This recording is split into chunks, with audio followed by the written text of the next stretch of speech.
Kita mulakan dengan laporan yang baru kami terima di mana lebih ramai lagi berada dalam radar dalam usaha memerangi rasuah tanpa kompromi di semua jabatan serta agensi kerajaan.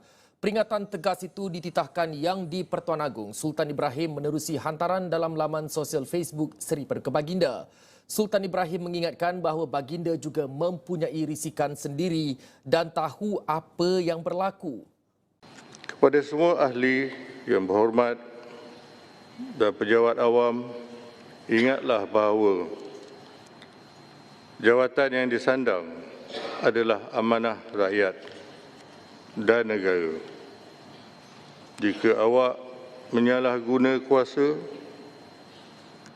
menyeleweng dana awam, menerima rasuah atau bersepahat melindungi perasuah, awak adalah pengkhianat negara.